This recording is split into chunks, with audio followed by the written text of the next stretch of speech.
So hello everyone, welcome to this new lecture जहाँ पर हम काइनेटिक्स को कवर अप करने वाले हैं। Chemical kinetics. देखिए, ये जो केमिकल काइनेटिक्स का लेक्चर है, ये क्योंकि बहुत सारा टाइम हमारा निकल चुका है ऑलरेडी 4-5 महीने का, और मैं आपको बाद में प्रोवाइड करा रहा हूँ। तो मेरी यही कोशिश है कि मैं वन शॉट में ये लेक्चर आपको प्रोवाइड करा पाऊँ। केमिकल काइनेटिक्स का सारी चीज़ें कवर करेंगे, बेसिक से एडवांस तक की। एनसीईआरटी पूरी कवर होगी, एनसीईआरटी के इंपॉर्टेंट क्वेश्चंस भी कराए रखूँगा, और कुछ पीवाईक्यूज़ भी लगा लेंगे हम बाद में चल के। अगली वीडियोज़ में पीवाईक्यू बता दूंगा। फिलहाल मेरी कोशिश है कि आपको वन शॉट प्रोवाइड कराऊँ, जिसमें थ्योरी तो हो, थोड़े बहुत क्वेश्चन भी हो, और एनसीईआरटी के इंपॉर्टेंट क्वेश्चंस कवर हो जाएँ, है ना।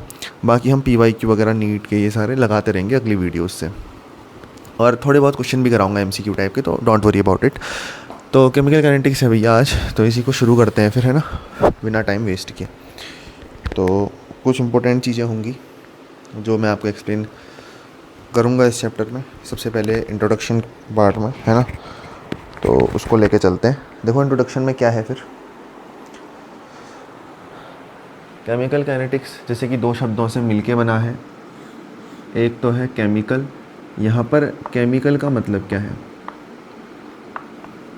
मीन्स रिएक्टेंट और प्रोडक्ट। केमिकल काइनेटिक्स में केमिकल का मतलब है रिएक्टेंट या प्रोडक्ट से। इससे मतलब है रिएक्टेंट या प्रोडक्ट से।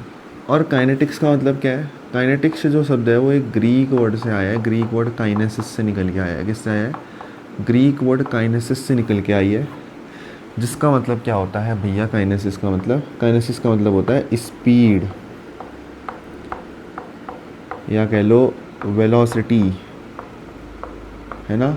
और स्पेसिफिकली हम केमिकल काइनेटिक्स पढ़ ही रहे हैं, तो यहाँ पर हम एक टर्म यूज़ करते हैं, रेट। तो आप रेट कहोगे इसको तो ज़्यादा अच्छा रहेगा। स्पीड, वेलोसिटी, या यहाँ पर काइनेसिस मतलब क्या है? काइनेटिक्स मतलब रेट से है, ठीक है। सिंपली सेट हम क्या कह सकते हैं कि केमिकल काइनेटिक्स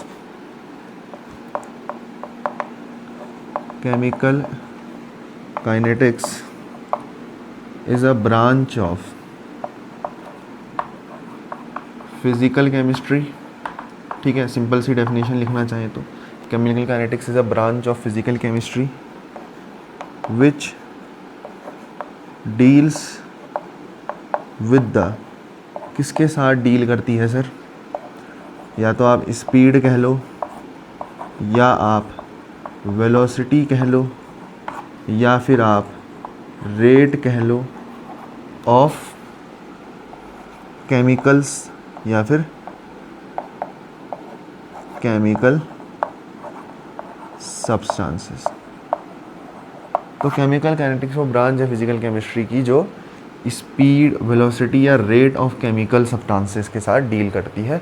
सिंपल सी बात है, इंट्रोडक्शन देख लो, कुछ भी ऐसा नहीं है जो ना आए, है ना।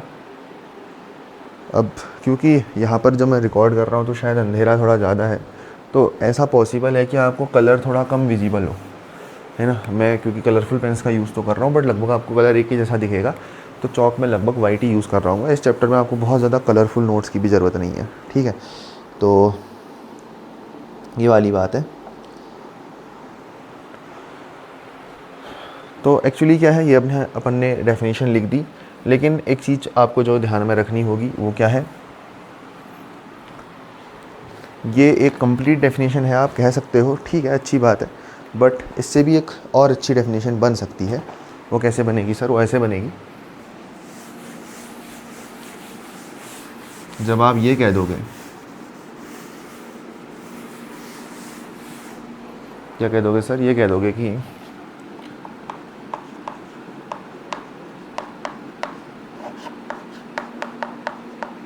केमिकल काइनेटिक्स में अपन क्या स्टडी करते हैं? अपन क्या स्टडी करते हैं? रेट ऑफ रिएक्शन, जिसको कि हम यहाँ प्यार से ROR कहेंगे। इसके साथ ही में हम पढ़ते हैं factors affecting rate of reaction. Factors affecting rate of reaction. तो ये दो चीज़ें प्रमुख रूप से यहाँ पर पढ़ी जाती हैं। सबसे पहले रेट ऑफ रिएक्शन और दूसरी चीज़ है factors affecting the rate of reaction. ये दो प्रमुख चीज़ें हैं जो केमिकल काइनेटिक्स में आपको देखने को मिलेंगी। ठीक है, अगली चीज़ जो आप मेरे साथ पढ़ने जा रहे हैं, इंट्रोडक्शन का पार्ट लगभग हमारा पूरा हो चुका है। अब पहला टॉपिक आप डालेंगे, पहला टॉपिक इंट्रोडक्शन के अंदर का है ना। अभी तक मैंने आपको वो चीज़ें बताई जो आपको याद नहीं करनी, जो आपके किसी काम की नहीं है। एक्चुअली चैप्टर का नाम एक्सप्लेन करा है, या आपसे कोई नहीं पूछेगा कि केमिकल काइनेटिक्स में काइनेटिक्स मतलब क्या है, बस वो आपको पता होना चाहिए था, जो आपने जान लिया है। अब यहाँ से वो चीज़ें हैं जो आपके काम की हैं। तो पहला टॉपिक डालेंगे इंट्रोडक्शन के अंदर, या पहला पॉइंट जो कि है फीजिएबिलिटी ऑफ अ रिएक्शन। मैंने कहा ना मैं पूरा लिखाऊंगा, छुड़ाऊंगा कुछ भी नहीं, तो इतना भरोसा रखो। कोई रिएक्शन फीजिएबल कब होगी और कब नहीं होगी, बस थोड़ा मेरे साथ जल्दी जल्दी हाथ चलाते रहना। कोई रिएक्शन फीजिएबल कब होती है? फीजिएबिलिटी ऑफ अ रिएक्शन का मतलब क्या होता है? That if a reaction can proceed further ahead on its own or not। Sir feasibility मतलब ये है कि क्या कोई रिएक्शन प्रोसीड कर पाएगी, क्या कोई रिएक्शन आगे जा पाएगी ऑन इट्स ओन, खुद के दम पे, है ना। मतलब स्पॉन्टेनियस होनी चाहिए रिएक्शन, खुद होनी चाहिए, बाहर से हीट वगैरह ये नहीं देना चाहिए। तो ऐसी रिएक्शंस को हम फीजिएबल कहते हैं। ठीक है, अब इसमें एक इम्पोर्टेंट पॉइंट लिखना, for a reaction to be feasible. एक रिएक्शन कब फीजिएबल होगी? For a reaction to be feasible the energy should decrease in that direction. उस डायरेक्शन में जो एनर्जी है वो क्या होनी चाहिए भाई? वो डिक्रीज़ करनी चाहिए। उस डायरेक्शन में जो एनर्जी है वो क्या करनी चाहिए? डिक्रीज़ करनी चाहिए। Energy decrease by energy decrease वो सिंपली मीन्स कि our delta G should be less than zero, या इसी को हम क्या कहते हैं कि आपका डेल्टा जी ज़ीरो से कम होना चाहिए। मतलब डेल्टा जी कैसा होना चाहिए? नेगेटिव होना चाहिए, या इसी को आप बोल देते हो स्पॉन्टेनियस प्रोसेस, है ना। इसी को आप क्या बोल देते हो? Spontaneous process. मतलब प्रोसेस स्पॉन्टेनियस होनी चाहिए, अपने आप हो जाने वाली होनी चाहिए। और उसके लिए कंडीशन क्या है? Delta G should be less than zero, that is delta G should B negative. इसका मतलब क्या है sir? Delta G should B negative का मतलब है, डेल्टा जी निकालोगे कैसे? Delta G of product. वैसे डेल्टा जी तो एक देखो गिब्स हेल्महोल्ट्ज़ रिएक्शन कांस्टेंट, यहाँ से हम निकालते हैं इसको, बट छोड़ो अभी। H माइनस टी डेल्टा ऐसे एक फार्मूला होता है, बट उसमें क्या है, अगर मैं आपको वहाँ घुमाने ले जाऊँगा तो फिर आप यहाँ की चीज़ें भूल जाओगे। तो इससे बेटर तो ये है कि आप ये मेरे साथ ध्यान के से मान के चलो कि delta G should B negative. ठीक है, इस चीज़ को ध्यान में रखना। अगर आगे कहीं क्वेश्चंस हम करेंगे तो वहाँ मैं आपको बिल्कुल एक्सप्लेन करूँगा डेल्टा जी क्या है। थर्मोडायनेमिक्स में हम पढ़ चुके हैं ऑलरेडी, है ना। मैं नहीं चाहता कि बहुत ज़्यादा टाइम हमारा वहाँ वेस्ट हो जाए। तो अब आप फीजिएबिलिटी ऑफ अ रिएक्शन भी समझ चुके हो। सर कोई रिएक्शन फीजिएबल कब होती है? जब वो खुद के दम पे प्रोसीड कर पाए, that is delta G should B negative. ठीक है भैया, बहुत बढ़िया बात है। अब थोड़ा सा आगे बढ़ते हैं।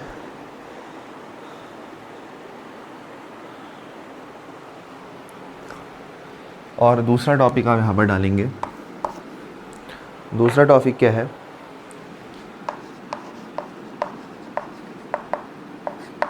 क्लासिफिकेशन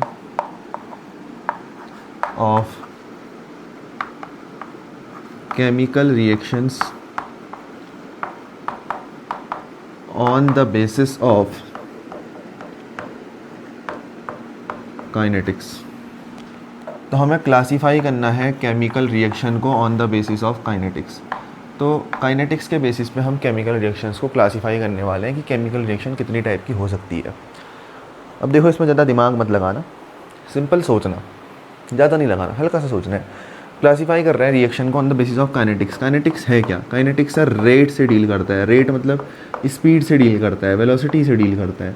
तो रेट, स्पीड की बात करें तो हमें किसके बेसिस पे डिवाइड करना है केमिकल रिएक्शन को? काइनेटिक्स के, मतलब स्पीड के हिसाब से हमें रिएक्शन को डिवाइड करना है। तो कितनी टाइप की रिएक्शंस हो सकती हैं? सर सिंपल है, एक रिएक्शन वो जो बहुत जल्दी हो रही है, that is very fast reaction. क्या बात समझ में आई? हाँ सर। ऐसे ही एक रिएक्शन वो होगी स्पीड के हिसाब से जो बहुत ही स्लो हो रही है, तो उसको क्या कहेंगे? उसको कहेंगे वेरी स्लो रिएक्शन। और एक रिएक्शन वो होगी अपनी जो कि ठीक ठाक समय में हो रही है, ना ज़्यादा तेज़ ना ज़्यादा स्लो, उसको हम कहेंगे मॉडरेट रिएक्शन। Moderate reaction. अब मेरी बात को ध्यान से सुनना। वेरी फास्ट रिएक्शन मतलब फ्रैक्शन ऑफ टाइम में बहुत ही जल्दी ये कंप्लीट हो जा रही है। तो वेरी फास्ट रिएक्शन जो है 10 की पावर -12 से 10 की पावर -16 सेकेंड के, सेकेंड भाई बहुत ही छोटा समय होता है ये, 10 की पावर -12 से 10 की पावर -16 सेकेंड के स्मॉल टाइम फ्रेम में ये कंप्लीट हो जाती है। इतनी फास्ट होती है। इसके एग्जांपल में आता है जैसे कि अपने neutralisation reaction. Sir neutralisation reaction कैसे होती है? किसी भी एसिड और बेस की रिएक्शन कराओगे तो उसको क्या बोलते हैं? न्यूट्रलाइजेशन कहते हैं। जैसे एक स्ट्रॉन्ग एसिड लिया HCl और एक स्ट्रॉन्ग बेस ले लिया NaOH, इनकी जब रिएक्शन कराओगे तो क्या बनेगा? NaCl और वाटर, है ना। न्यूट्रलाइजेशन रिएक्शन का हमेशा एक प्रोडक्ट क्या होता है? वाटर होता है। तो ये रिएक्शन बहुत जल्दी हो जाती है ना। फ्रैक्शन ऑफ टाइम 10 की पावर -12 से 10 की पावर -16 सेकेंड्स के अंदर ही ये रिएक्शन आपकी हो जाती हैं। तो अब मेरे को ये बात बताओ, एक रिएक्शन इतनी जल्दी हो जा रही है तो क्या आप इसमें वेलोसिटी कैलकुलेट कर पाओगे? क्या आप इसकी वेलोसिटी या फिर आप इसकी स्पीड को कैलकुलेट कर पाओगे? सर इतनी जल्दी हो जा रही है कैसे करेंगे, दिक्कत आएगी? तो नहीं, ये रिएक्शन आपके काम की नहीं है। काइनेटिक्स के हिसाब से ये रिएक्शन आपके काम ही की नहीं है, क्योंकि जो रिएक्शन इतनी जल्दी हो जा रही है उसमें आप अंदाज़ा कैसे लगा लोगे? बहुत ही स्लो रिएक्शन जो है, वेरी स्लो रिएक्शन, इसमें अगर आप देखो तो ये ईयर्स लगाएगी कंप्लीट होने में, मंथ्स लगाएगी, है ना। तो ये बहुत ज़्यादा टाइम पीरियड होता है। जैसे रस्टिंग ऑफ आयरन है, जैसे रस्टिंग ऑफ आयरन है, आयरन में रस्टिंग, रस्टिंग का फॉर्मूला क्या हो जाएगा सर? आयरन जब वाटर के साथ रिएक्ट करेगा तो आपको क्या देगा? Fe2O3.XH2O। ये रस्ट है अपनी Fe2O3.XH2O। तो ये रिएक्शन भी अपने काम की नहीं है। क्यों? क्योंकि बहुत ही स्लो हो रही है। तो इसमें भी क्या आप वेलोसिटी कैलकुलेट करना चाहोगे? नहीं सर, बहुत स्लो है, किसी काम की नहीं है। इतना कौन पेशेंस से देख सकता है इस रिएक्शन को? तो ये भी अपने काम की नहीं है ना। टाइम टेकिंग है तो वर्थ इट नहीं रहेगा अपना इसमें कुछ काम कर पाना। अब हम बात कर रहे हैं मॉडरेट रिएक्शंस की। किसकी बात कर रहे हैं भाई?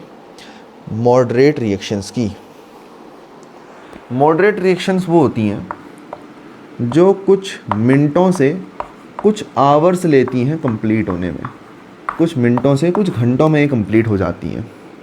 इसके एग्जांपल देखो सर,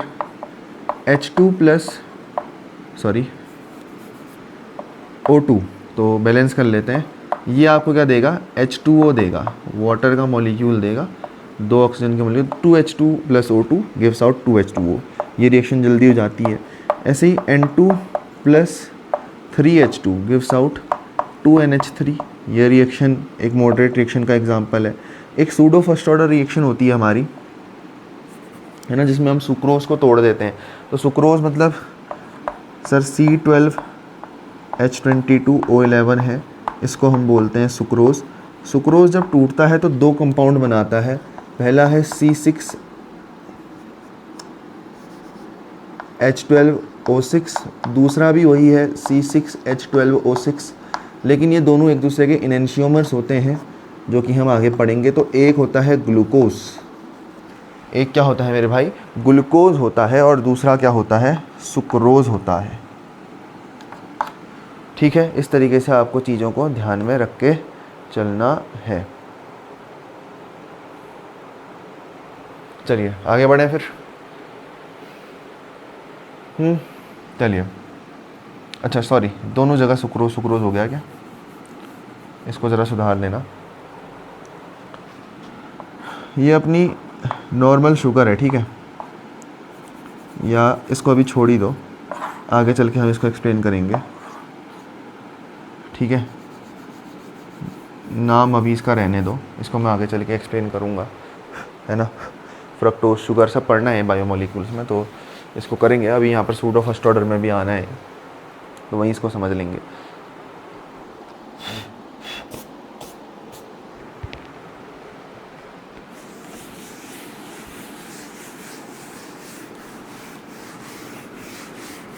तो आइए भाई बंधुओं, मैंने आपको क्या क्या बता दिया अभी तक, उस पर एक नज़र मार लेते हैं। जैसे मैंने आपको पहली चीज़ बताई, पहली चीज़ क्या बताई सर? पहली चीज़ जो आपने बताई हमको, वो चैप्टर का नाम ही एक्सप्लेन करा कि केमिकल क्या है, काइनेटिक्स क्या है, ये सारी चीज़ें आपने छोटी छोटी सी जो बातें हो सकती थी वो हमको आपने समझाने की कोशिश करी और उसको समझाया, ठीक है। फिर मैंने आपको बताया फीजिएबिलिटी of a reaction,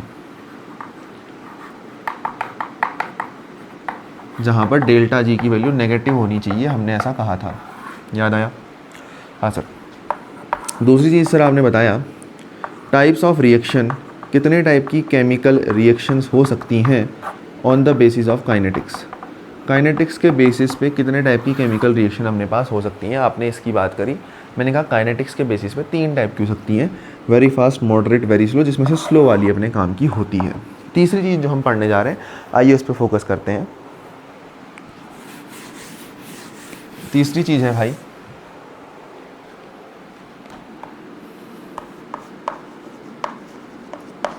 reactant and product under kinetic study. अब हम किसकी स्टडी कर रहे हैं? रिएक्टेंट की और प्रोडक्ट की। रिएक्टेंट एंड प्रोडक्ट को हम ला रहे हैं अंडर काइनेटिक स्टडी, ठीक है। तो इस चीज़ को ज़रा ध्यान से हम समझेंगे, ज़रा ध्यान से मेरे साथ देखना। काइनेटिक्स के हिसाब से अगर हम रिएक्टेंट एंड प्रोडक्ट को स्टडी करें तो सर बिल्कुल, मैंने कहा अगेन, दोबारा से आपको दिमाग नहीं लगाना। काइनेटिक्स मतलब रेट या फिर स्पीड। स्पीड के हिसाब से रिएक्टेंट एंड प्रोडक्ट को कैसे हम पढ़ सकते हैं। स्पीड मतलब है सर, जैसे जैसे रिएक्शन आगे वो चलते जाएगी, जैसे जैसे रिएक्शन आगे को प्रोसीड करेगी, बढ़ेगी, है ना, चाहे वो किसी भी स्पीड से बढ़े, है ना, किसी भी एक सर्टेन स्पीड से रिएक्शन आगे को बढ़ेगी, तो एक चीज़ बड़ी कॉमन है। क्या सर? रिएक्टेंट का डिक्रीज होना, और इसी से रिलेटेड है जितना रिएक्टेंट कम होगा उतना ही तो क्या होगा भैया, प्रोडक्ट बनेगा। क्या कहा? जितना रिएक्टेंट कम होगा उतना ही अपना प्रोडक्ट भी बनेगा। अब मेरी बात को ध्यान से सुनना। मैंने कहा जितना रिएक्टेंट कम होगा, है ना, तो मैं इसको ऐसा लिख सकता हूँ कि रेट ऑफ डिसअपेयरेंस, क्योंकि रिएक्टेंट क्या हो रहा है, डिसअपेयर हो रहा है, तो rate of disappearance of reactant is equal to, product क्या हो रहा है, अपेयर हो रहा है, तो rate of appearance of product. क्या मैं इसको ऐसा लिख दूं? हाँ सर, लिख दिया आपने। तो मैंने कहा rate of disappearance of reactant is equal to rate of appearance of product. क्या ये हमेशा ट्रू है? एक मेरा सिंपल सा क्वेश्चन आपके लिए, मैं कह रहा हूँ क्या ये ऑलवेज ट्रू रहेगा? क्या ये हमेशा सत्य है? जितना रिएक्टेंट कम होगा उतना ही प्रोडक्ट बनेगा, क्या ये हमेशा सत्य है? हमेशा, हमेशा मतलब हमेशा, हर रिएक्शन के लिए। तो आपको एक चीज़ अभी से ध्यान में रख के चलनी है कि हाँ भैया, ये हमेशा सत्य है, जितना रिएक्टेंट कम होगा उतना ही प्रोडक्ट बनेगा। सर ये आप कैसे बोल रहे हो, मैं आपकी बात पे क्यों मानूं? मेरी बात पे मत मान, मेरी बात पे मत मान, पर लेवोइज़ियर की बात को तो मानेगा। किसकी बात को? एंटोनी लेवोइजियर। तो लेवोइजियर भैया अपने को एक लॉ दे के गए। क्या दे के गए थे? लॉ, जिसको बोलते हैं law of conservation of mass. ध्यान से सुनना। तुम कहोगे सर जब रिएक्टेंट से प्रोडक्ट बना तो ऐसा भी तो हो सकता है कि कुछ जो प्रोडक्ट है वो हवा में चले गया हो, कुछ जो प्रोडक्ट है वो कहीं चले गया हो, लेकिन भाई एट द एंड वो रिएक्टेंट प्रोडक्ट में कन्वर्ट हुआ, तभी तो प्रोडक्ट और जगह गया है ना। मतलब कन्वर्जन तो हो गया, कुछ भी बना, ये किसी भी फॉर्म में गया हो, कहीं भी गया हो, लेकिन रहा तो वो इसी यूनिवर्स के अंदर। तो हमेशा ये बात ट्रू है मेरे भाई कि जितना रिएक्टेंट कम होगा उतना प्रोडक्ट बनेगा। तो rate of disappearance of reactant हमेशा इक्वल होता है rate of appearance of product के। बहुत ही फंडामेंटल सी बात थी, लोग इसमें कन्फ्यूज़न लाते हैं बाद में, अभी नहीं आएगा। ऑब्वियसली मैं लेट लेक्चर प्रोवाइड करा तो मैं सारे एस्पेक्ट क्लियर करना चाहूँगा यहीं पे, अभी नहीं आएगा। नवंबर दिसंबर का टाइम आने दो, 2-3 महीने बचे हैं, वहाँ पर इसमें भी कन्फ्यूज़न होगा। तो अभी से इसको क्लियर करके चलो। तो मैंने कहा रिएक्टेंट जितना कम होगा उतना ही प्रोडक्ट बनेगा। अब मेरी बात को ध्यान से सुनना। चाहे अपने पास रिएक्टेंट हो या फिर हो अपने पास प्रोडक्ट, ये 3 टाइप की चीज़ें हो सकती हैं। सर 3 टाइप की चीज़ें कौन कौन सी हो सकता है यार? जो आपके पास है वो सॉलिड हो, सॉलिड बॉडी है ना। हो सकता है जो आपके पास है यार वो लिक्विड हो यार मेरे, क्या हो? लिक्विड हो सर। या फिर मेरे यार ये भी तो हो सकता है कि जिसका आपने ढिंढोरा पीटा है वो गैसियस स्टेज में हो या गैस हो, सिंपल सी बात। तो ज़रा मेरी बात को ध्यान से सुनना यहाँ पर और रट लेना। लिक्विड जहाँ पर आता है वहाँ पर हम कंसंट्रेशन की बात करते हैं। ध्यान रखो, जहाँ लिक्विड आया था, लिक्विड से हमने पढ़ा था, एक चैप्टर पढ़ा के आए हो आप लोग, सॉल्यूशन। क्या पढ़ के आए हो? एक चैप्टर का नाम पढ़ के आए हो सर, सॉल्यूशन नाम का चैप्टर था। हाँ सर था। वहाँ पर आप ऐसी बात करते हो कि कंसंट्रेशन टर्म्स नाम का एक टॉपिक पढ़ते हो। हाँ सर। क्यों पढ़ते हो? क्योंकि सॉल्यूशन हम किससे बना रहे थे? लिक्विड से। बाइनरी सॉल्यूशन की बात कर रहे थे उस चैप्टर में। तो लिक्विड जो होता है, लिक्विड के लिए हमेशा किस चीज़ का आप यूज़ करते हो, किस टर्म का आप यूज़ करते हो? कंसंट्रेशन का यूज़ करते हो। लिक्विड जहाँ पर आएगा तो आप कहोगे कंसंट्रेशन की बात कर रहे हैं। सॉलिड जहाँ पर आएगा सर, सॉलिड स्टेट भी था वो तो हट गया। सॉलिड जहाँ पर आता है वहाँ पर हम अमाउंट की बात करते हैं। किसकी बात करते हैं? अमाउंट की बात करते हैं। लिक्विड जहाँ पर आता है कंसंट्रेशन की बात करते हैं, और जहाँ पर गैसियस चीज़ों की बात होती है, गैस की बात होती है तो हम वहाँ पर प्रेशर की बात करते हैं। ये कुछ नहीं है भाई, ये इनको एक्सप्रेस किया जाता है। लिक्विड में हम कंसंट्रेशन निकालते हैं, सॉलिड में हम अमाउंट निकालते हैं, गैसियस में हम प्रेशर निकालते हैं कि कोई चीज़ कितनी ज़्यादा है। मैं आपसे कहूँ सॉलिड कितना ज़्यादा है तो आप अमाउंट बताओगे। सॉलिड 2 किलो है ना। पहले 1 किलो सॉलिड था, अब 2 किलो सॉलिड है, तो 1 किलो सॉलिड ज़्यादा है। मैं कहूँ लिक्विड कितना ज़्यादा है सर, लिक्विड में सॉल्यूशन में आप कितना ज़्यादा है, तो आपको कि सर कंसंट्रेशन की हम बात कर रहे हैं। तो लिक्विड पहले 38% कंसनट्रेटेड था, 50% कंसनट्रेटेड है। मैं गैस की बात करूँगा, पहले आपको कि सर कम प्रेशर लग रहा था, अब ज़्यादा प्रेशर लग रहा है, मतलब गैस बढ़ गई है। तो ये इनको एक्सप्रेस करने के तरीके हैं। ये क्या है? इनको एक्सप्रेस करने के तरीके हैं सर। यहाँ पर क्यों बताएं आपने? देखो बहुत काम की चीज़ है। अब मैं इसी से डेफिनेशन बनाऊँगा। रिएक्टेंट इन प्रोडक्ट काइनेटिक स्टडी के अंदर मैं कह सकता हूँ क्या कि रिएक्शन जब आगे को प्रोसीड कर रही है तो स्पीड ऑफ रिएक्टेंट यानी कि रिएक्टेंट में जो सॉलिड है उसका अमाउंट कम होगा। रिएक्टेंट में अगर लिक्विड होगा तो उसका कंसंट्रेशन कम होगा। रिएक्टेंट में अगर गैस है तो उसका प्रेशर कम होगा। ऑन द अदर हैंड जो प्रोडक्ट है, प्रोडक्ट में सॉलिड का अमाउंट बढ़ेगा, लिक्विड का अमाउंट बढ़ेगा, गैस में प्रेशर का अमाउंट बढ़ेगा। इस तरीके से आप डेफिनेशन बना के लिखोगे, है ना। कुछ भी दिया हो, मान लो रिएक्टेंट में आपको सॉलिड दिया तो और प्रोडक्ट में भी सॉलिड ही बना, तो आप क्या कहोगे? रिएक्टेंट में सॉलिड का अमाउंट कम हुआ और प्रोडक्ट में सॉलिड का अमाउंट बढ़ा। क्योंकि भाई रिएक्शन होगी तभी ना, जब मान लो ए से बी, ए मिल्क बी में कन्वर्ट हो रहा है, हमने हीट दे दी, कुछ हो रहा है, तो ए जब कम होगा धीरे धीरे तभी तो बी बनेगा। मान लो ए था 5 मोल, बी कितना होगा? बी तो सर इनिशियली हमने लिया ही 0 टाइम पे, टाइम इक्वल टू 0 पे अगर ए 5 मोल था तो बी कितना होगा? 0, क्योंकि अभी तो रिएक्शन ही शुरू नहीं हुई है। मान लो टाइम 2 सेकंड का हुआ, ए घट गया, 3 मोल ए हो गया, तो कितना कम हुआ? 2 मोल कम हुआ, तो बी कितना बनेगा? 2 मोल ही तो बनेगा। यही तो law of conservation of mass है। तो ये फंडामेंटल चीज़ें हैं, इनको हर जगह लगाया करो, हर जगह आँख बंद करके, है ना। क्योंकि अगर कहीं इन केस किसी केस में एक्सेप्शन भी है तभी तो आपको पता चलेगा ना कि एक्सेप्शन है, लगाओगे ही नहीं जब तक तो पता ही नहीं चलने वाला। फिर तो मेन बात ये है। अब ज़रा मेरी बातों को आपने सुन लिया, बहुत बढ़िया ढंग से सुन लिया। अब बस इतना सा ध्यान में रख लो कि अगर मैं रिएक्टेंट का ग्राफ ड्रॉ करता हूँ अलोंग विथ टाइम तो कैसा दिखने को मिलेगा। प्रोडक्ट का ग्राफ जो है सर वो थोड़ा इंटरेस्टिंग है। कैसे सर? प्रोडक्ट का ग्राफ दो तरीके से बन सकता है। पहला तो ये जो मैं यहाँ पर बनाऊँगा प्रोडक्ट का ग्राफ विथ टाइम, और दूसरा ये जो मैं यहाँ पर बनाऊँगा प्रोडक्ट का ग्राफ विद टाइम। ठीक है।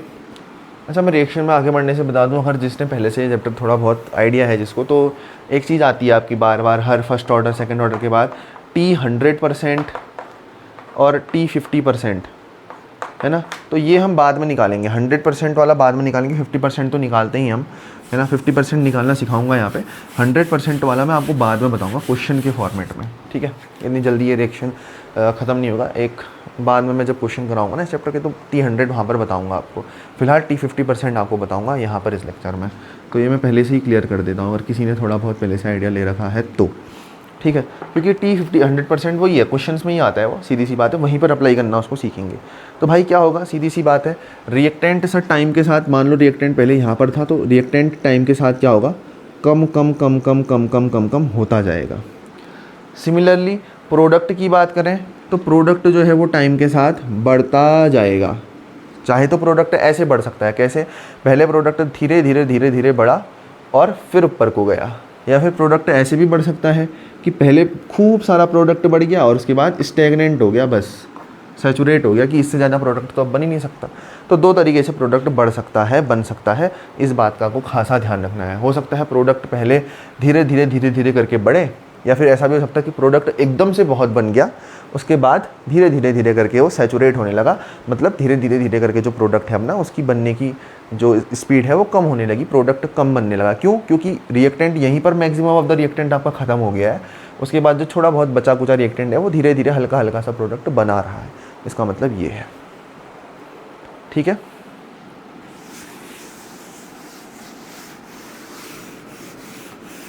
तो भाई आपका इंट्रोडक्शन वाला पार्ट ख़त्म होता है, बट बिफोर डैट प्लीज़ मेरी बातों को एक बार ध्यान से देख लो। पहली चीज़ हमने पढ़ी सर फीजिएबिलिटी के बारे में।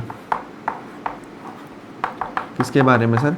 फीजिएबिलिटी के बारे में हमने पहला टॉपिक यहाँ पर पढ़ा था इंट्रोडक्शन वाले पार्ट में। ठीक है ना। किसकी बात कर रहा हूँ सर? इंट्रोडक्शन की आप बात कर रहे हो। पहली मैंने बात करी फीजिएबिलिटी के बारे में। हमने फीजिएबिलिटी के बारे में पढ़ा कि कोई भी रिएक्शन कब फीजिएबल होगी और कब फीजिएबल नहीं होगी।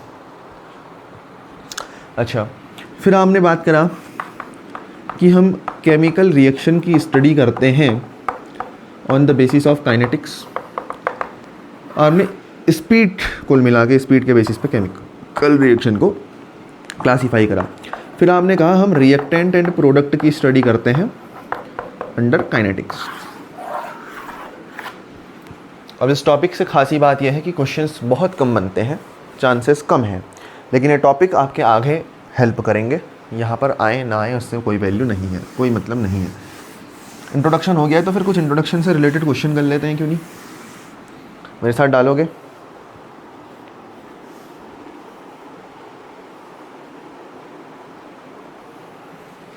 क्वेश्चन लिखो।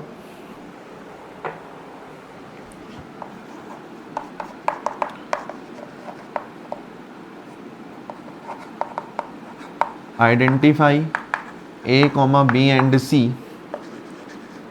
Using the graph. A, B और C के बारे में बताओ using the graph if rate is, rate आपको दे रखा है,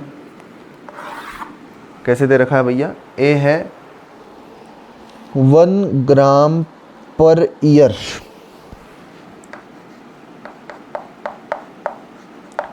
ग्राम पर ईयर है। बी दे रखा है 1 ग्राम पर आवर। सी दे रखा है 1 kg पर माइक्रो सेकेंड। और ग्राफ आपका कुछ इस तरीके का है, मैं बना लूँ एक बार।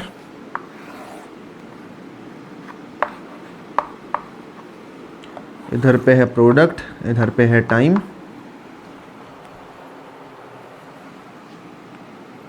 ग्राफ में आपको बताना भी होगा कि ए कौन है, बी कौन है, सी कौन है, ग्राफ में आपको बताना है।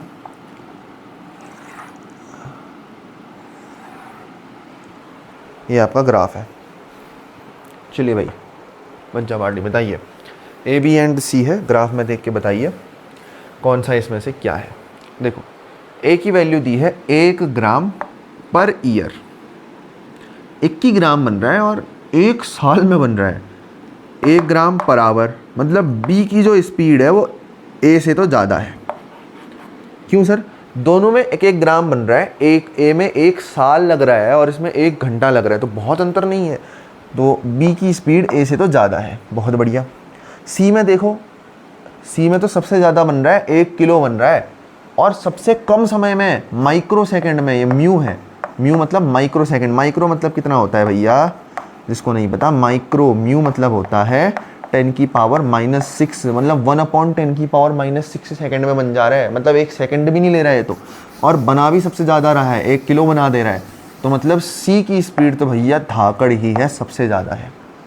तो speed of C is greater than speed of B is greater than speed of A. ये हमने किसकी बात करी है? स्पीड की बात करी है। तो सबसे तेज कौन है? सी है। तो ये कौन सी रिएक्शन होगी भैया मेरे? सी होगी sir very very fast reaction. Sir A सबसे स्लो है तो वेरी वेरी स्लो कौन सा हो जाएगी सर? ए वाली। और सर सी नॉर्मल है, 1 घंटा 1 मिनट आमतौर पे इसको लग रहा है। यहाँ पर तो फ्रैक्शन ऑफ सेकंड लग रहा है 10 की पावर -6, तो वेरी फास्ट है। यहाँ पे ईयर लग रहे हैं तो वेरी स्लो है, ऐसे भी देख सकते हो आप, ऐसा भी मैंने आपको बताया है। और यहाँ पर घंटा या मिनट लग रहा है तो ये कैसी रिएक्शन होनी चाहिए? मॉडरेट होनी चाहिए। ऐसे भी आप इन चीज़ों को देख सकते हो, ठीक है। अब ग्राफ में बताओ कि ए कौन है, बी कौन है, सी कौन है। ज़रा मेरी बात को ध्यान से देखना यहाँ पे, ठीक है। आप भी क्वेश्चन ब्लैक से लिखते हो तो दोबारा से आंसर में ग्राफ ड्रॉ मत करना, एक अलग पेन का यूज़ करके वहीं पर आप शो अप कर सकते हो। सबसे स्लो रिएक्शन कौन सी है सर? ये देखो, टाइम बढ़ता जा रहा है, बढ़ता जा रहा है, प्रोडक्ट यहाँ का यहीं पर है, तो ये सबसे स्लो रिएक्शन है। टाइम के साथ प्रोडक्ट बढ़ ही नहीं रहा है, तो ये ए होगा। सर बी देखो, जैसे जैसे टाइम बढ़ रहा है वैसे वैसे प्रोडक्ट बढ़ रहा है, तो मॉडरेट स्पीड से बढ़ रहा है। कैसे बढ़ रहा है? मॉडरेट स्पीड से बढ़ रहा है। ऐसा नहीं लग रहा क्या? अच्छा रुको, देखते हैं जरा ध्यान से। और सी में आप देखो 1 किलो माइक्रो सेकंड में बन रहा है, तो इसमें से तेज़ तो कौन है? स्लोप इसका ज़्यादा है, तो ये ज़्यादा तेज़ लग रहा है अपने को, है ना? ये ज़्यादा तेज़ लग रहा है। तो भैया बी मॉडरेट वाले में जो है, मॉडरेट वाले में जो है और वेरी फास्ट वाले में, आप एक दोनों में अगर गौर करते हो तो इसका स्लोप ज़्यादा आएगा, ये ज़्यादा एंगल पे है, मतलब ये ज़्यादा तेज़ रिएक्शन है। तो ये वेरी फास्ट वाली ये होगी, तो मतलब सी वाला तो ये हो गया, बचा बी, तो सर बी वाला ये होगा। टाइम के साथ साथ धीरे धीरे बढ़ रहा है, सी वाला जैसे जैसे टाइम बढ़ रहा है वैसे वैसे अपना भी वो गोली की रफ्तार से बढ़ रहा है और अपना स्लोप भी बढ़ाते जा रहा है। ध्यान से देखो तो यहाँ पर कुछ स्लोप होगा, यहाँ पर और बड़ा स्लोप आएगा, यहाँ पर और बड़ा स्लोप आएगा, तो मतलब इस तरीके से ये ऐसे ऊपर को जाते रह रहे हैं, इस तरीके से। मतलब टाइम इधर को बढ़ रहा है लेकिन ये टाइम के साथ साथ ऐसे ऐसे ऐसे ऐसे बढ़ते जा रहा है। तो टाइम तो इधर को बढ़ रहा है लेकिन ये ऐसे ऐसे बढ़ते जा रहा है, मतलब प्रोडक्ट भी बढ़ते जा रहा है। जरा ध्यान से देखो, प्रोडक्ट भी बढ़ते जा रहा है। तो सबसे ज़्यादा तेज़ तो ये खड़ी वाली लाइन यानी कि सी वाला ये हो जाएगा, ठीक है। ये थी this is all about introduction, इससे ज़्यादा नहीं आएगा इंट्रोडक्शन से।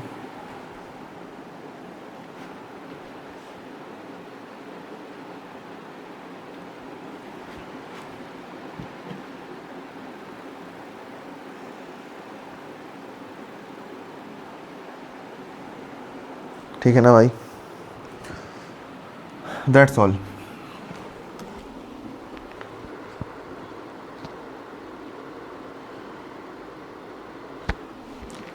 अब आगे बढ़ना है, फिर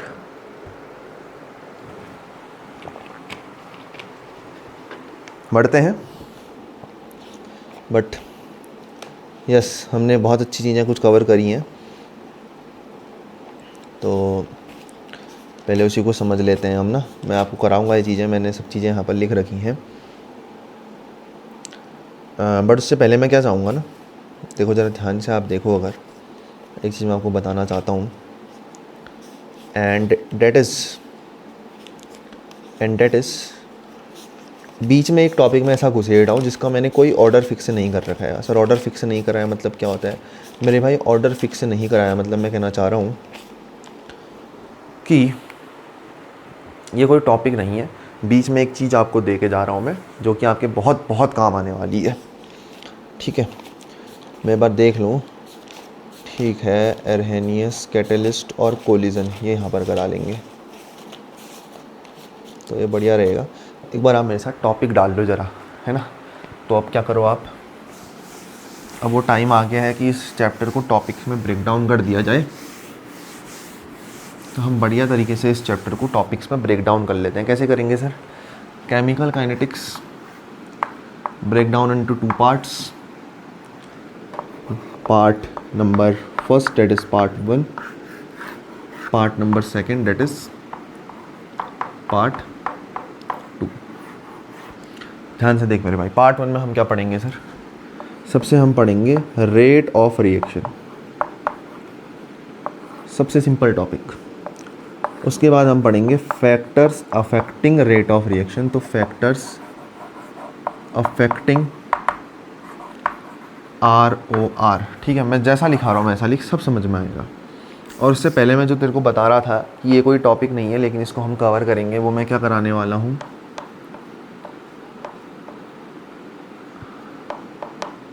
एक काइनेटिक डिवीज़न कराने वाला हूँ एलिमेंट्री और कॉम्प्लेक्स करके। कैसे sir? Kinetic division elementary and complex reaction करके एक टॉपिक कराऊंगा, एक तो ये करा दूंगा। और ज़रा दूसरा ध्यान से अगर आप देखोगे तो ऑर्डर एंड मॉलिक्यूलैरिटी करा के बढ़िया तरीके से तुमको क्वेश्चन करा दूंगा। तो ऑर्डर एंड मॉलिक्यूलैरिटी करके तुमको क्वेश्चन करा दूंगा। ये ऐसी चीज़ है जो मैंने कहीं टॉपिक में इंक्लूड नहीं कर रखी है, बस मैं करा दूंगा इसको बीच में, तुम याद कर लेना। इंट्रोडक्शन में मैंने 3 पार्ट्स में डिवाइड करा। मैं चाहता मैं इसको इंट्रोडक्शन में ऐड करता, नहीं, ये इंट्रोडक्शन से ज़्यादा महत्वपूर्ण है रे। इंट्रोडक्शन क्या होता है? इंट्रोडक्शन रटने या पढ़ने के लिए थोड़ी में होता है, समझो और फेंक दो। इंट्रोडक्शन ऐसी चीज़ होती है, ये इंट्रोडक्शन से ज़्यादा इंपॉर्टेंट है रे। फिर उसके बाद ये तो टॉपिक्स ही हैं रे मेरे भाई, ROR, फैक्टर्स अफेक्टिंग ROR। इसके बाद 4 टॉपिक और बताऊँगा, यहीं पर लिख दे। इसके बाद सिर्फ 4 टॉपिक और कराऊंगा। कितने? सिर्फ 4 टॉपिक, सिर्फ 4 टॉपिक। सर कौन कौन से होंगे वो? पहला होगा भाई एक्टिवेशन एनर्जी। क्या होगा? एक्टिवेशन एनर्जी, जिसको EA से दिखाते हैं। एक्टिवेशन एनर्जी के बाद कराऊंगा एरहेनियस इक्वेशन।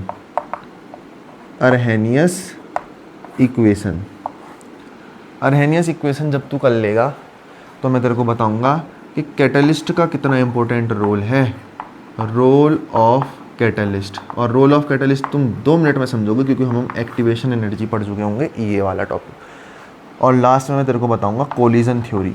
ये टॉपिक लास्ट में दिए रहते हैं NCERT में, लेकिन ये सबसे पहले करने की ज़रूरत होती है ताकि चैप्टर बढ़िया तरीके से समझ में आए। तो पार्ट 1 कंप्लीट हो जाएगा। Total 6 topic, part 1 clear. पहले तो 2 फुद्दू टॉपिक है, ROR, फैक्टर अफेक्टिंग ROR। इसके बाद सिर्फ 4 टॉपिक, एक्टिवेशन एनर्जी आएगा, एरहेनियस इक्वेशन आएगा, रोल ऑफ कैटलिस्ट आएगा और कोलिजन थ्योरी आएगा। पार्ट 2 में देख क्या करेंगे। पार्ट 2 थोड़ा अलग रहेगा सर। यहाँ पर हम 0 ऑर्डर पढ़ेंगे,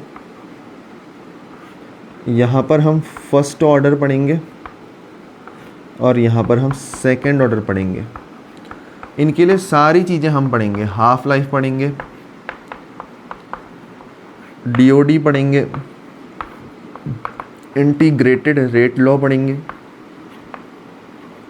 ये सारी चीज़ें जितनी हो पाएंगी यहाँ पर, और चैप्टर को फिनिश करेंगे इस तरीके से सीक्वेंस में चल के। मेन काम मैं तेरे को बता दे रहा हूँ, पार्ट 1 का है। पार्ट 1 समझेगा, कॉन्फिडेंस आएगा। पार्ट 2 इज़ ऑल अबाउट रटना, रटने का काम है। पार्ट 2 में कुछ नहीं है, पार्ट 2 में फॉर्मूला आएंगे, रट के खोल के पी जाने का है। पार्ट 1 में समझना और उसको दिमाग में बिठाना, पार्ट 2 में रटना। यहाँ पर डिराइव करेंगे, डेरिवेशन बार बार उतना लंबा नहीं करना होता, याद करनी पड़ेंगी चीज़ें। सीधी सी बात कर देता हूँ, कोई घुमा फिरा के नहीं, ठीक है। चलें फिर आगे। तो ये काइनेटिक डिवीज़न वाला करा दूँ मैं तुमको टॉपिक, इसको हेडिंग डालो। चलो, kinetic division elementary and complex reaction.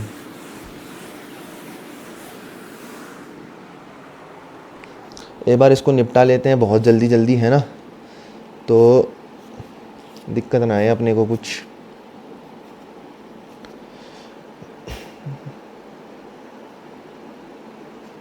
ठीक है,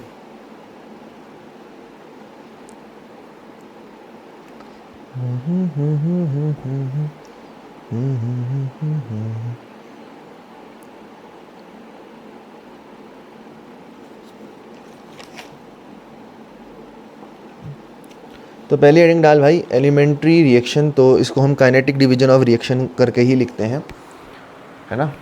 पर तुम ऐसे डाल लो इसको, तो ऐसे तुमको कन्फ्यूज़न भी नहीं रहेगा। Elementary and complex reactions. तो एलिमेंट्री और कॉम्प्लेक्स रिएक्शन क्या होती है, इनको समझेंगे। देख भाई, एलिमेंट्री रिएक्शन वो रिएक्शन होती हैं जो सिंगल स्टेप में कंप्लीट हो जाती हैं, जो सिंगल स्टेप में कंप्लीट हो जाती हैं। कॉम्प्लेक्स रिएक्शन वो रिएक्शन होती हैं जो 2 या फिर 2 से ज़्यादा स्टेप्स लेती हैं, 2 या ज़्यादा स्टेप, है ना। 2 और मोर स्टेप है, तो 2 स्टेप में कंप्लीट होंगी या 2 से ज़्यादा स्टेप में कंप्लीट होंगी, तो इन सारी रिएक्शंस को हम कॉम्प्लेक्स रिएक्शन के अंदर लाते हैं। जैसे देख, इनमें जो मेन चीज़ पढ़नी होती है ना हमको, वो क्या है, देख स्टार बना के लिख रहा हूँ, ज़रा ध्यान से देखना इसको। एलिमेंट्री रिएक्शन में sum of stoichiometric coefficient, sum of stoichiometric coefficient ही क्या होता है, ऑर्डर ऑफ रिएक्शन होता है। मतलब देख, मैं तेरे को एक एग्जांपल से समझाता हूँ। एक एग्जांपल लिख कॉपी में।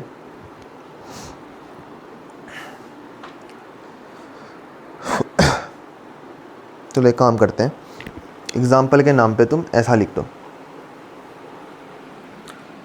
Sum of stoichiometric coefficient, bracket में रिएक्टेंट लिख देना, ठीक है। रिएक्टेंट के स्टोइकियोमेट्रिक कोएफिशिएंट का सम ही आपको ऑर्डर बता देगा। एग्जांपल के नाम पे मैं कोई ऐसी रिएक्शन नहीं दे रहा आपको, जैसे ले भी सकते हैं, कोई दिक्कत नहीं है। एलिमेंट्री रिएक्शन जैसे H2+ है ना, 3N2+ 3H2NH3 दे रहा है, तो सिंगल स्टेप में हो जाती है वो रिएक्शन, लिख भी सकते हैं। फिलहाल आप ऐसे लिख लो, मान लो 2A और 3B मिलके आपको कुछ प्रोडक्ट दे रहा है P। प्रोडक्ट से मतलब ही नहीं है अपने को, है ना। आपको ऑर्डर निकालना है इस रिएक्शन का। तो ऑर्डर क्या होता है ना, ऑर्डर को ऐसे लिखते हैं हमेशा, ज़रा ध्यान से देखना। यहाँ पर ऑर्डर होता है x + y। कैसे? ऑर्डर जो होता है वो होता है x + y की फॉर्म में। सर x + y क्या है भैया, ये सुन ज़रा, मेरी बात को ध्यान से सुन। रेट जो है वो डायरेक्टली प्रोपोर्शनल होता है रिएक्टेंट की पावर,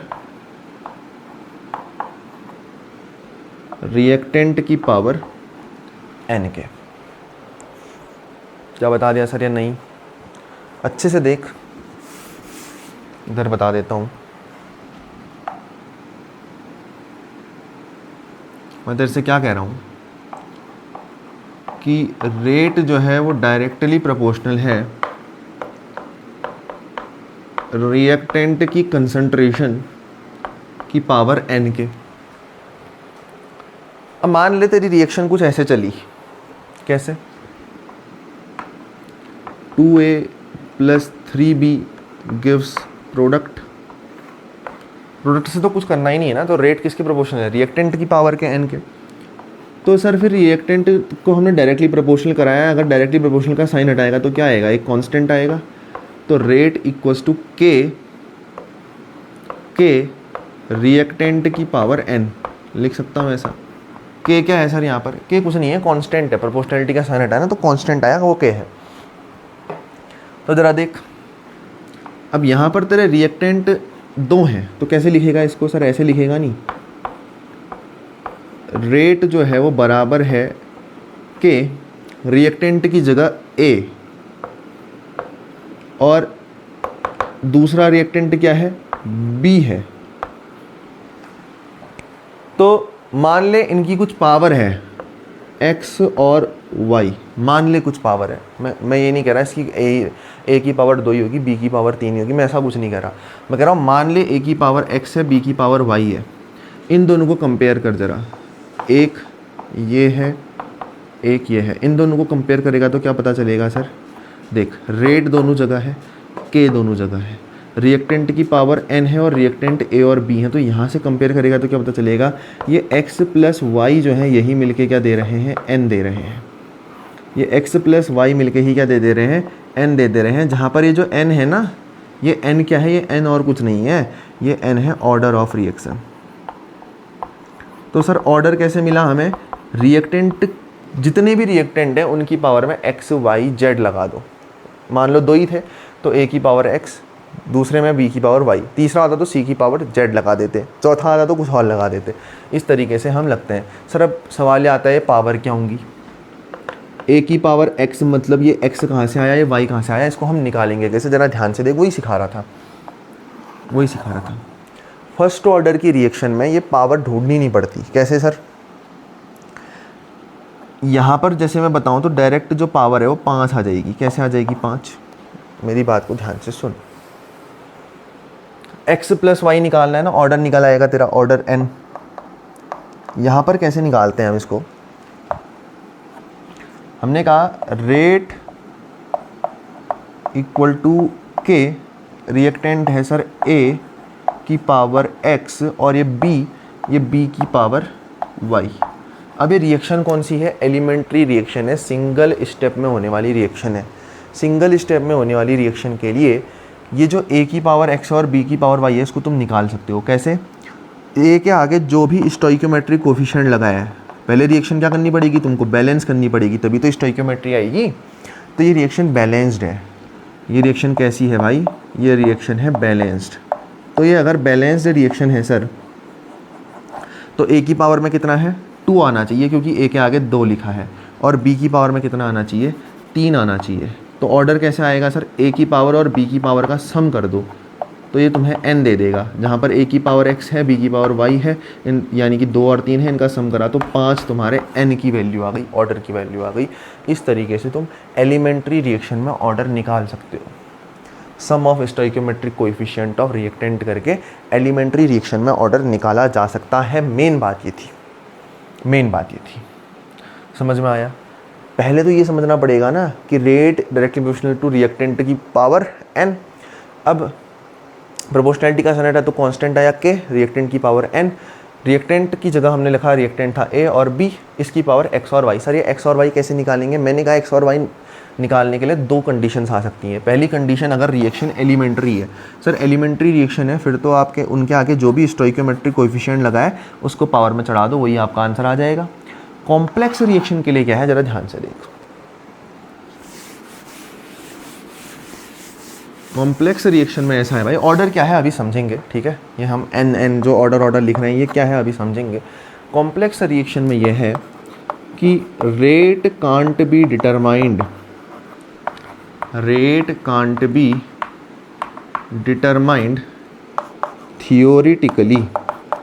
थियोरिटिकली आप इसका रेट डिटरमाइन कर ही नहीं सकते। आपको क्या करना पड़ेगा, आपको एक्सपेरिमेंट करना पड़ेगा।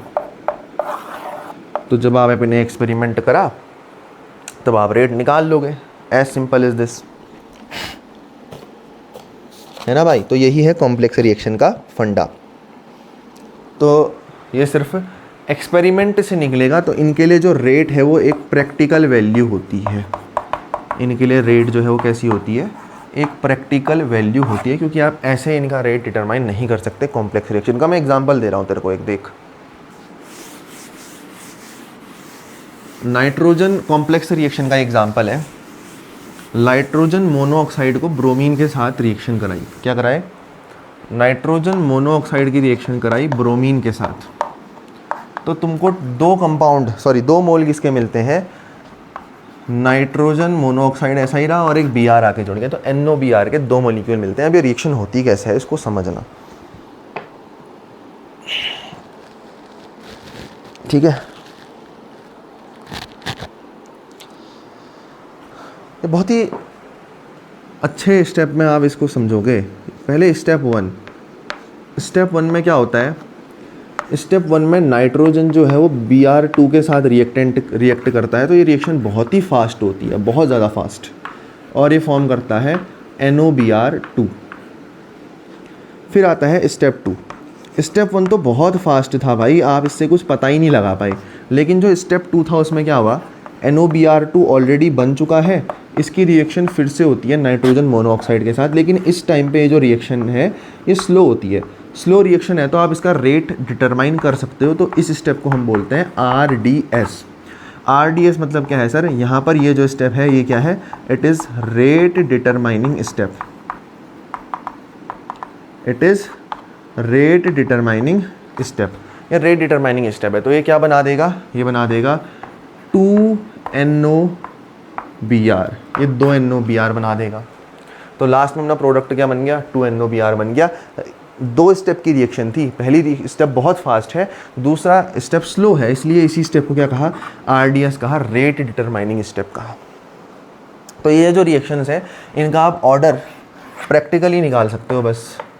इसका अगर आपसे कोई ऑर्डर पूछे तो आप क्या कहोगे कि इसका जो ऑर्डर है वो क्या है? एक प्रैक्टिकल वैल्यू है। इसका order is a practical value, ठीक है? इसका ऑर्डर जो है वो प्रैक्टिकल वैल्यू है। तो सर लिखोगे कैसे ऑर्डर? ऑर्डर लिखना बहुत आसान सी बात है भाई, ऑर्डर लिखना बहुत आसान सी बात है। आप लिखोगे rate equal to K NO की पावर X, और दूसरा रिएक्टेंट क्या है? Br की पावर Y, ठीक है? इस तरीके से चीज़ों को आप कर दोगे कवर अप। बट ज़रा एक चीज़ को ध्यान से देखना, यहाँ पर आपका ये स्टेप गलत हो जाएगा। क्यों? क्योंकि इस टाइप की जितनी भी रिएक्शन है तो इसमें यहाँ पर हमको पता है, बट फिर भी आप देखना इस तरीके से आप लिखोगे तो ये गलत माना जाएगा। क्यों माना जाएगा समझो। पहली रिएक्शन बहुत फास्ट हुई तो आप इसमें रेट ही डिटरमाइन नहीं कर पाए, तो रेट डिटरमाइनिंग स्टेप कौन सा था? दूसरा था, क्योंकि वो स्लो रिएक्शन थी। तो इसीलिए इसका जब आप रेट लिखोगे तो आप पहले वाले के रिएक्टेंट नहीं लोगे। क्यों? बहुत फास्ट हुई ना, आप रेट ही नहीं निकाल पाए, इतनी तेज हो गई रिएक्शन। दूसरी वाली स्लो हुई, तो रेट डिटरमाइनिंग स्टेप था, तो इसलिए आप लिखोगे आप के NOBr2 की पावर X और NO की पावर Y, ये आपका रेट होगा भाई। क्या बात समझ में आई? बहुत बेसिक से उठा रहा हूँ, बेसिक चीज़ें भी आपको बता रहा हूँ, इससे ज़्यादा बेसिक क्या लोगे यार, है ना? इसी को क्यों लिया सर? रेट डिटरमाइनिंग स्टेप दूसरा स्टेप था ना। ये ऑर्गेनिक में बहुत काम आएगा भाई, ये फंडा, ये चैप्टर ऑर्गेनिक से बहुत लिंक करता है, बहुत हद तक, अगर कोई पढ़ा है तो उस ढंग से, और मैं पढ़ाऊँगा आपको उसी ढंग से, ठीक है? तो ये चीज़ें हैं भाई। तो रेट लॉ मैं आपको ऑलरेडी बता चुका हूँ मेरे भाई। सर रेट लॉ आपने कब बताई? क्योंकि यहाँ पर हमारी रेट लॉ भी आती है। आप बस कुछ मत करो, मैंने आपको इससे जस्ट पहले एक चीज़ बताई थी, उसके आगे आप लिख लो this is called rate law. क्या बताई थी सर आपने? आपने कहा कि अगर कोई रिएक्शन है, चल दोबारा से लिख ले इसको, वहीं पर घिचमिच मत कर, यहीं से लिख ले, मैं कह रहा हूँ लिख ले तो लिख ले। N1A और N2B जब मिल रहे हैं तो ये प्रोडक्ट बना रहे हैं P। N1A के मोल है, N2B के मोल है। अब जब हम इसमें रेट निकालते हैं तो एज पर रेट लॉ इतनी इंपॉर्टेंट है, 6 स्टार बना, 5 स्टार टोटल मैक्सिमम देते हैं हम, इसमें 6 बना, बहुत इंपॉर्टेंट है। तो हम कहते हैं रेट इक्वल टू होता है K कंसंट्रेशन ऑफ रिएक्टेंट की पावर X और Y, जबकि यहाँ पर स्टोइकियोमेट्री क्या थी? N1 और N2 थी, उससे हमें मतलब ही नहीं है। हमें किससे मतलब है? X और Y से। ये X और Y कैसे निकालेंगे सर? देख भाई, अगर ये X और Y निकालने के 2 तरीके हैं, ये डिपेंड करता है रिएक्शन पे। अगर रिएक्शन अपनी सिंपल रिएक्शन है, तो स्टोइकियोमेट्रिक कोएफिशिएंट ले लेते हैं ऑफ रिएक्टेंट, लेकिन अगर अपनी कॉम्प्लेक्स रिएक्शन है तो कॉम्प्लेक्स रिएक्शन में हम क्या करते हैं, जो भी रेट डिटरमाइनिंग स्टेप होता है उसकी हेल्प से हम x एंड y को कैलकुलेट कर लेते हैं। ये फंडा है, यही रेट लॉ है, यही रेट लॉ है कि रेट इज इक्वल टू के ए की पावर x और b की पावर y, जबकि स्टोइकियोमेट्री n1 और n2 थी, उससे मतलब ही नहीं है।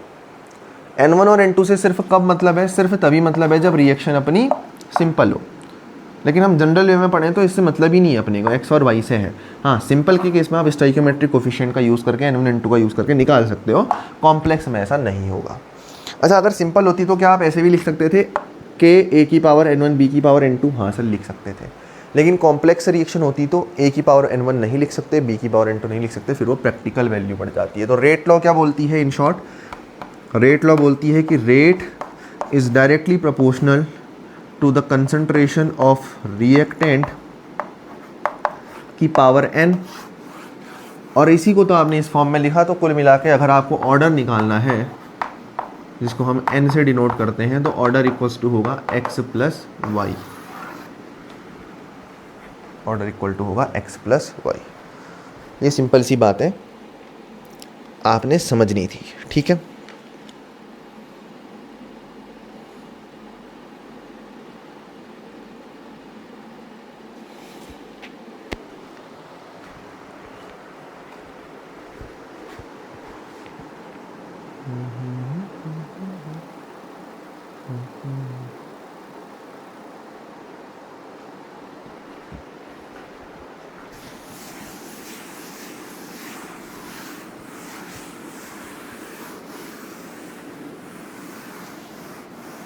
चलिए भाई, एक लास्ट चीज़ करते हैं, उसके बाद पार्ट 1 ऑफ चैप्टर शुरू हो जाएगा। ऑर्डर एंड मॉलिक्यूलैरिटी को पढ़ते हैं। किसको पढ़ते हैं, ऑर्डर एंड मॉलिक्यूलैरिटी।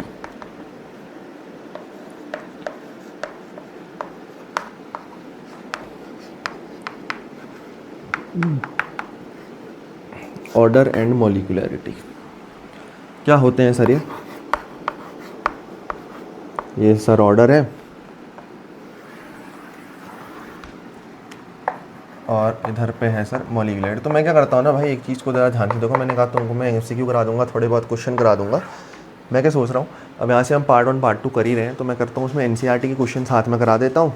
इस लेक्चर में हमने थ्योरी कर ली, एनसीईआरटी कवर कर ली, इंपॉर्टेंट क्वेश्चन जितने भी थे। अगले लेक्चर में तुमको एमसीक्यू वगैरह और अदर क्वेश्चंस करा दूंगा।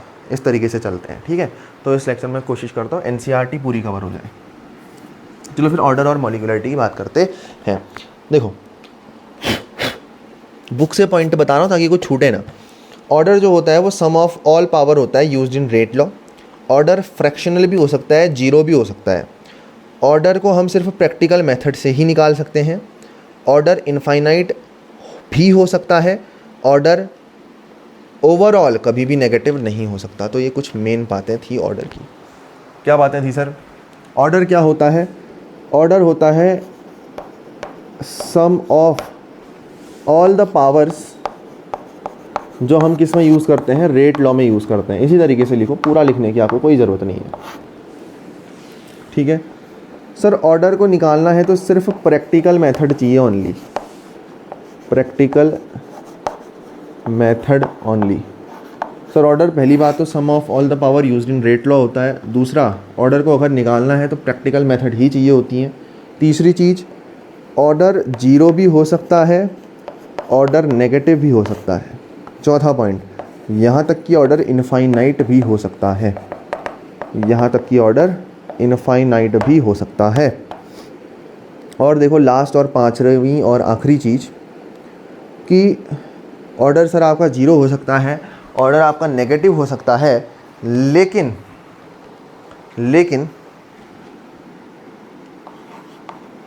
ओवरऑल ऑर्डर कभी भी नेगेटिव नहीं हो सकता। ओवरऑल ऑर्डर कभी भी नेगेटिव नहीं हो सकता है, ठीक है। तो इस तरीके से हमने निकाल लिया। जीरो हो सकता है, नेगेटिव हो सकता है, यहाँ तक कि फ्रैक्शनल भी हो सकता है। लिख लो, फ्रैक्शनल भी हो सकता है, लेकिन ओवरऑल ऑर्डर कभी भी नेगेटिव नहीं होता है। ठीक है, तो समझ में आया। ऑर्डर क्या होता है? सम ऑफ ऑल द पावर, जिनको हम यूज़ करते हैं रेट लॉ में। ऑर्डर ज़ीरो हो सकता है, नेगेटिव हो सकता है, फ्रैक्शनल हो सकता है, यहाँ तक कि इनफाइनाइट भी हो सकता है। ऑर्डर को निकालना है तो सिर्फ प्रैक्टिकल मेथड से हम इसको निकाल सकते हैं, और एट लास्ट ओवरऑल ऑर्डर कभी भी नेगेटिव नहीं होता है। चलिए अब बात करते हैं मॉलिक्यूलैरिटी की।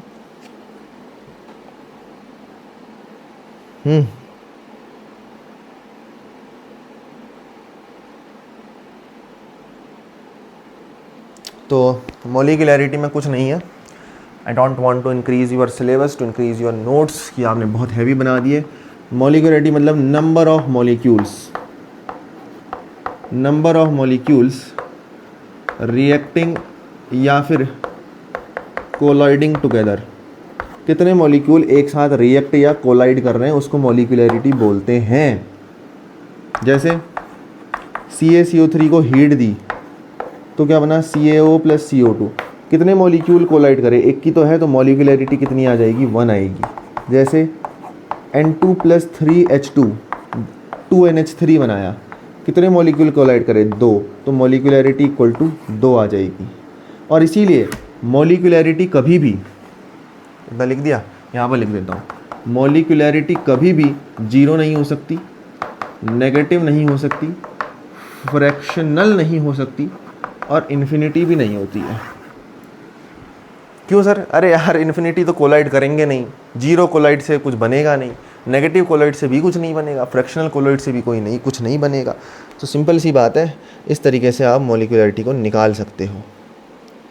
ठीक है, अच्छा एक बार यहाँ पर फोकस करना, मॉलिक्यूलैरिटी यहाँ पर कितनी आ जाएगी? फ्लो में मैंने 2 लिख दिया, बट मॉलिक्यूलैरिटी आप ऐसे देखो, 3 मॉलिक्यूल हाइड्रोजन के हैं, 1 मॉलिक्यूल किसका है? नाइट्रोजन का है, तो टोटल 4 मॉलिक्यूल हैं, तो मॉलिक्यूलैरिटी इसकी 4 हो जाएगी। ठीक है, ऐसे ही आप 2 मॉलिक्यूल वाले को ही ले लेना है ना, एग्जाम्पल जितने भी आपको आते हैं। NaCl प्लस क्या ले सकते हो? NaCl प्लस मतलब न्यूट्रलाइजेशन ले लो, HCl + NaOH ले लो, तो वो मॉलिक्यूलैरिटी 2 का एग्जाम्पल हो जाएगा। 2 ही मॉलिक्यूल है, यहाँ पर देखो 1 था ना मॉलिक्यूल सिर्फ, तो m = 1 आया। तो सिंपल सी बात है, इनको कॉम्प्लेक्स मत बनने देना। और एग्जांपल दे देता हूँ, देखो जैसे मॉलिक्यूलैरिटी में तुमको कन्फ्यूजन आया हो सकता है ना, पता चल रहा है मैं तो निकल गया जल्दी जल्दी में पढ़ा पढ़ू के। बट अगर भाई तुम्हारे कॉन्सेप्ट क्लियर नहीं तो मेरे पढ़ाने का फ़ायदा नहीं। तो समझो, मैंने कहा जैसे NaOH है बेस, इसको HCl के साथ रिएक्ट कराए तो क्या बनता है? सबको पता है सर, NaCl बनता है और वाटर बनता है। तो यहाँ पर बताओ इसके आगे कितना लिखा है? कुछ नहीं, तो सर 1 हुआ। इसके आगे कितना लिखा है? कुछ नहीं, तो 1 हुआ। तो इसके कितने मॉलिक्यूल हुए सर? 1 मॉलिक्यूल। इसका कितना मॉलिक्यूल हुआ सर? 1 मॉलिक्यूल। तो टोटल रिएक्टेंट के मॉलिक्यूल कितने हैं? 2। तो सर इसकी मॉलिक्यूलैरिटी कितनी आई? 2। ऐसे निकालते हैं। अब आई होप कि सबको क्लियर हो गया होगा। एक और एग्जांपल ले लें, कोई भी एग्जांपल तुम सोचो जो तुमको लगता है कि हो सकता है, हम उसी एग्जांपल को ले लेंगे, है ना। खाली रिएक्शन ही तो लिखनी है, बाकी क्या करना है? कुछ नहीं सर। तो मेरे हाथों में थोड़ी सी चौक लग गई, तो उसको मैं साफ कर लूँ। हाँ एक बार, चलो कोई भी एग्जांपल ले लेते हैं, कोई सा भी।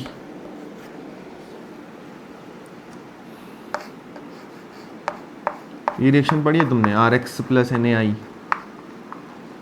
विंकलस्टीन। क्या बनता है? Ri + NaX।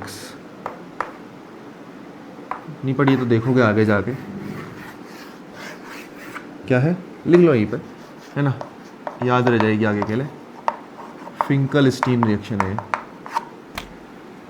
तो सर X मतलब हेलोजन होता है, R मतलब कुछ भी ले सकते हो, तो मैं CH3Cl ले लेते हैं, प्लस NaI ले लेते हैं। हेलोजन में बस I नहीं लेना होता है, क्योंकि I हम इसमें लगा रहे हैं, आगे समझ लोगे ये चीज़। तो ये क्या बना देगा?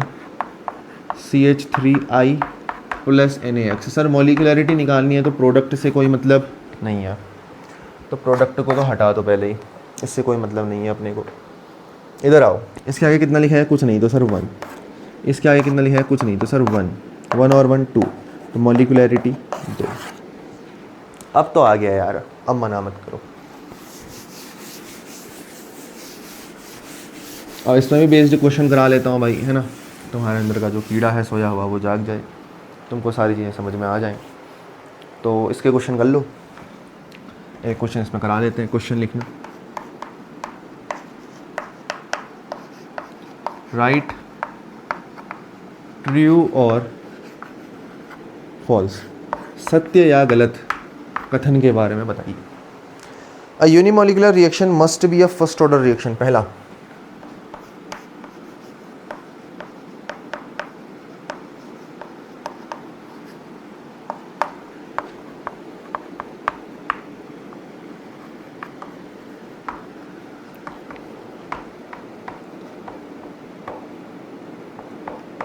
सत्य या गलत, टिक या cross. Unimolecular elementary reaction must be a, ठीक है। दूसरा वही है, a unimolecular elementary reaction must be a first order reaction. इसके बारे में आपका क्या ख्याल है? बहुत ही इजी एमसीक्यू वो है ये, है ना। ट्रू फॉल्स कॉन्सेप्ट क्लियर करेंगे तुम्हारे, और कुछ नहीं। A zero order reaction must be a complex reaction, ये करना है भाई।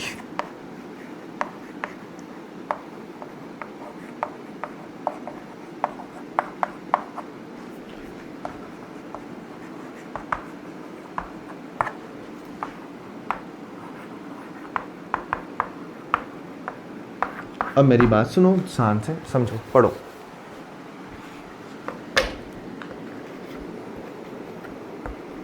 इस बेचारी चौक का भी खात्मा हुआ। अगले पार्ट से अगली चौक लाता हूँ, है ना। बीच में थोड़ा ब्रेक लूँगा मैं नेक्स्ट पार्ट रिकॉर्ड करने से पहले, ताकि फुल एनर्जी के साथ ही हम आपको मिलें। और क्वेश्चन भी तो लाऊंगा फिर कुछ तगड़े वाले। तो देख मेरे भाई, ध्यान से देख। एक unimolecular reaction first order reaction होनी चाहिए। सर यूनिमोलिकुलर मतलब एक ही मॉलिक्यूल होगा, वो हमेशा फर्स्ट ऑर्डर रिएक्शन होगी, ये ऐसा बोल रहा है। यार क्या पता वो एक मॉलिक्यूल एक ही स्टेप में टूट के प्रोडक्ट बना रहा है या 2 स्टेप में टूट के बना रहा है। तो unimolecular reaction must be a first order reaction, ये जरूरी नहीं है। मस्ट लगाया ना इसने, मतलब हमेशा फर्स्ट ऑर्डर होनी चाहिए, जरूरी नहीं है। हो सकता है वो यूनिमोलिकुलर रिएक्शन का मतलब क्या है, एक ही मॉलिक्यूल है, जैसे CaCO3 CaO और CO2 बनाता है, लेकिन ज़रूरी थोड़ी में हर बार रिएक्शन एक ही स्टेप में पूरी हो। वो कॉम्प्लेक्स रिएक्शन भी तो हो सकती है। फर्स्ट ऑर्डर रिएक्शन होने के लिए प्रोसेस क्या है कि वो एक ही स्टेप में वो रिएक्शन हो जाए, तो ये हमेशा ज़रूरी नहीं है। इसी के जैसा है देख, एक यूनिमोलिकुलर रिएक्शन जो कि एलिमेंट्री भी है, वो हमेशा फर्स्ट ऑर्डर रिएक्शन होगी। हाँ ये सही बात है। सर ऐसा क्यों? यूनिमोलिकुलर मतलब क्या है, एक ही मॉलिक्यूल है, जैसे CaCO3, ये यूनिमोलिकुलर रिएक्शन है, और साथ ही साथ ये एलिमेंट्री रिएक्शन भी है। एलिमेंट्री रिएक्शन मतलब क्या है सर, एक ही स्टेप में पूरी हो जा रही है। यूनिमोलिकुलर मतलब एक ही मॉलिक्यूल है, और ये मेरे से ऐसा भी बोल रहा है कि ये एलिमेंट्री रिएक्शन भी है, एक ही स्टेप में पूरी हो जा रही है, तो क्या ये फर्स्ट ऑर्डर रिएक्शन होगी? ऑब्वियस सी बात है सर, ये तो होगी ही होगी। एक बार पीछे का पढ़ना, यहाँ पढ़ना, सारे कॉन्सेप्ट क्लियर हो जाएंगे। यूनिमोलिकुलर मतलब क्या होता है, जिसमें एक ही मॉलिक्यूल अपना रिएक्टेंट में हो, है ना। और फर्स्ट ऑर्डर रिएक्शन होने का मतलब क्या होता है कि वो एक ही स्टेप में पूरी हो रही हो, ज़रूरी थोड़ी में एक ही स्टेप में पूरी हो। एलिमेंट यहाँ पर यूनिमोलिकुलर मतलब क्या है, एक ही अपने पास रिएक्टेंट है, और एलिमेंट्री का मतलब क्या है कि एक ही स्टेप में पूरी हो रही है, तो क्या वो फर्स्ट ऑर्डर होगी? ऑब्वियसली होगी। एक zero order reaction must be a complex reaction. Sir अभी मैंने आपको पीछे एग्जांपल दिया था एक, कौन सा वाला, NO+Br2 वाला, जो कि हमने को 2NOBr बना रहा था। हाँ हाँ हाँ हाँ, इसका ऑर्डर अगर आप कैलकुलेट करो मेरे भाई, कितना आएगा ज़रा बताओ तो। इसका ऑर्डर क्या आप कैलकुलेट कर सकते हो? नहीं कर सकते। इसके लिए आपको क्या चाहिए था? इसके लिए आपको RDS चाहिए था, रेट डिटरमाइनिंग स्टेप, जो कि दूसरे स्टेप में आपको मिला था, है ना। ऐसे आप इसका ऑर्डर कैलकुलेट ही नहीं कर सकते, तो ये क्या हो गई, जीरो ऑर्डर में ले आओगे क्या इसको? तो इसीलिए इस टाइप की रिएक्शंस क्या हमेशा कॉम्प्लेक्स होंगी? हाँ सर, क्योंकि इनके लिए हमको क्या, किसकी ज़रूरत पड़ती है? RDS की ज़रूरत पड़ती है, रेट डिटरमाइनिंग स्टेप की ज़रूरत पड़ती है। ठीक है, इतनी सी बातें हैं। पार्ट 1 की तरफ बढ़ते हैं, बहुत ही इंटरेस्टिंग पार्ट आने वाला है, मज़ा आएगा। ठीक है, चलिए।